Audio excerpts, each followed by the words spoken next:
আসসালামু আলাইকুম।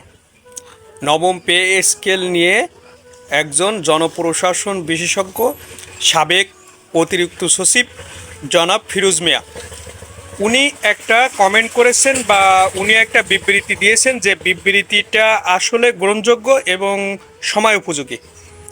উনি যে বিবৃতিটা দিয়েছেন সেটা হলো এই, যে কর্মচারীদের বেতন ধাপে ধাপে না বাড়িয়ে শতভাগ অর্থাৎ 100% একবারে বৃদ্ধি করতে হবে এবং বাকি যে কর্মকর্তারা আছেন তাদের বেতন না বাড়ালেও সমস্যা নেই, বিষয়টা আপনি বুঝতে পারছেন?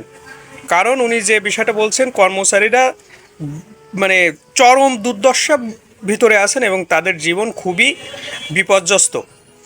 উনি আরও বলেছেন যে কর্মচারীরা কোনো প্রকার বেতনের বাইরে কোনো প্রকার সুযোগ সুবিধা পান না, কিন্তু কর্মকর্তারা তারা বেতনের বাইরে আরও অনেক সুযোগ সুবিধা পান, যেটার কারণে তাদের চলতে কোনো সমস্যা হয় না, কিন্তু কর্মচারীদের চলার ক্ষেত্রে অনেক বাধা বিপত্তি বা অর্থনৈতিক সমস্যার ভিতরে তাদের পার করতে হয়।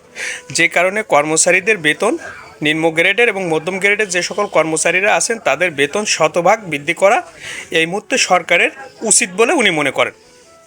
এখন বিষয় হলো, শতভাগ বেতন বৃদ্ধির বিষয়ে উচ্চ পর্যায়ে যে সচিব কমিটি ছিলেন ওনারাও কিন্তু মত দিয়েছেন একই বিষয়ে, যে কর্মচারীদের বেতন শতভাগ বৃদ্ধি পাবে এবং সেটা একবারেই, কোনো ধাপে ধাপে নয়। ধাপে ধাপে যদি বৃদ্ধি করতে হয় সেক্ষেত্রে কর্মকর্তাদেরটা নিয়ে ভাবা হচ্ছে, কর্মকর্তারা বিভিন্ন রকম সুযোগ সুবিধা পান।